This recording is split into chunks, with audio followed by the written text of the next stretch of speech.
देखो, लहरों में आज फिर तारा दिखी और कोई नीली रोशनी उसके साथ हंस रही थी। नवजल लोक अपनी पूर्णता में खिल चुका था। लहरों में संगीत था, शैवालों में चमक और लोगों के दिलों में शांति। पर जैसा हर सृजन के साथ होता है, जहां सौंदर्य है वहां ईर्ष्या भी उठती है। धरती के दूसरे छोर पर एक राजा था, राजा वीरेन, जो समुद्र को बस एक संसाधन समझता था।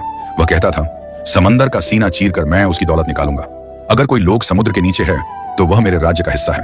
उसने अपने वैज्ञानिकों को आदेश दिया, नवजल लोक को ढूंढो और जो वहां है उसे जमीन पर लाओ। कई महीने की खोज के बाद उन्होंने एक उपकरण बनाया, जल दर्पण, जो समुद्र की लहरों में छुपे रहस्यों को दिखा सकता था। और फिर पहली बार नवजल लोक एक मनुष्य की आंखों में उतर आया। पर उन्होंने जो देखा वह उन्हें विस्मय से अधिक लालच दे गया। फल जो अंधेरे में चमकते थे, जल का संगीत जो मन की भाषा में उतरता था, और एक लोक जिसमें कोई युद्ध नहीं था।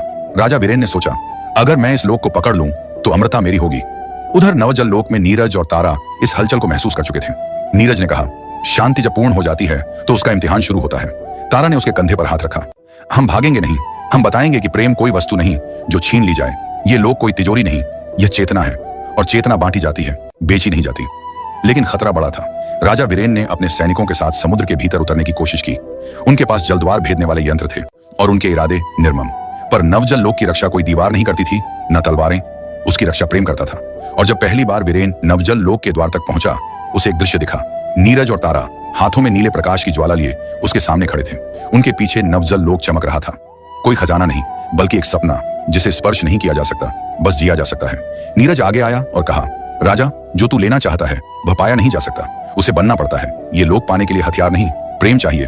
क्या तू प्रेम करना जानता है? विराट राजा वीरेन पहली बार चुप हो गया।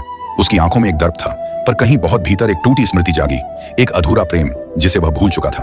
और शायद उसी की खोज में वह इतने दूर आ गया था। वह घुटनों पर गिर पड़ा। मैंने सिर्फ कब्जा करना सीखा, देना नहीं। क्या मैं बदल सकता हूं? तारा आगे आई। उसकी आंखों में दया थी। प्रेम तब भी अपना हाथ बढ़ाता है जब सामने वाला उसे तोड़ना चाहता है।